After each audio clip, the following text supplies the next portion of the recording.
មកអង្គុយលេងសិនអីខានជួបគ្នាមួយរយៈសោះឥឡូវផ្លាស់ប្ដូរមុខរបរពីអ្នកលក់ជាឈាមមកអ្នកលក់កាហ្វេធីរីចេះខំទៅតនខ្លួននៅក្មេងបើគ្នាវិញណាម្នាក់ឯងឲ្យសុតហ្មងទាំង order ភៀវទាំងកត់លុយម្នាក់ឯងពេលខ្លះកត់លុយភៀវខុសទៀតពេលកំពុង order ហ្នឹងពិបាកហ្មងណាធីរីអង្គុយសិនមកឲ្យញ៉ាំកាហ្វេសិន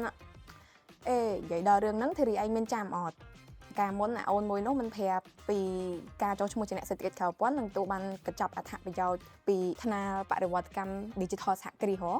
បានចំនួន1លានរៀលដើម្បីគ្រប់គ្រងដល់ម្ចាស់អាជីវកម្មក្នុងការប្រើប្រាស់ដំណោះស្រាយ Digital ដែលសមស្របទៅនឹងអាជីវកម្មរបស់យើងអញ្ចឹងណាធីរីមែនតាឌីយ៉ាគ្នារវល់ពេកភ្លេចឆឹងហ្មងហើយគេចង់ចុះឈ្មោះដែរតែមិនដឹងថាត្រូវចុះមិនចឹងរយៈឲ្យគេប្រាប់គ្នាផងមើលអូមានអីទៅពិបាកធីរី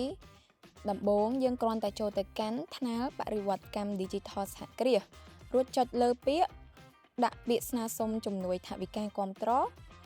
បន្ទាប់មកបំពេញព័ត៌មានលម្អិតពីអាជីវកម្មរបស់យើងហើយកុំភ្លេចភ្ជាប់ឯកសារបញ្ជាក់ដូចជាវិញ្ញាបនបត្រអ្នកសេដ្ឋកិច្ចក្រៅប្រព័ន្ធជំហានបន្ទាប់គឺយើងត្រូវជ្រើសរើសឧបករណ៍ឬក៏ដំណោះស្រាយ Digital ដែលយើងចង់យកមកប្រើប្រាស់នៅក្នុងហាងរួចដាក់មូលហេតុបន្ទាប់មកគ្រាន់តែរងចាំគេពិនិត្យវាយតម្លៃយ៉ាងយូរ2ថ្ងៃនៃថ្ងៃធ្វើការនោះយើងនឹងទទួលបានប័ណ្ណជំនួយថវិកានឹងហើយអូតែធីរីឯងកុំភ្លេចណាយើងត្រូវមានគណនី Cam DigiKey ជាមុនសិនឬក៏គណនីសហគ្រាសលើថ្នាលនឹងមុនសិនទើបអាចដំណើរការបានពេលបានប័ណ្ណជំនួយនឹងហើយយើងគ្រាន់តែយកទៅប្រើប្រាស់រួចរៀបចំរបាយការណ៍នៃការប្រើប្រាស់យ៉ាងតិច3ខែរួចគេនឹងធ្វើការទូទាត់សងប្រាក់មកអាជីវកម្មយើងវិញហើយអូហូគ្រាន់តែមួយផ្លែសោះចំណេញទាំងពេលវេលាបានទាំងបានជំនួយថវិកាដល់ទៅ1រៀលទៀតណា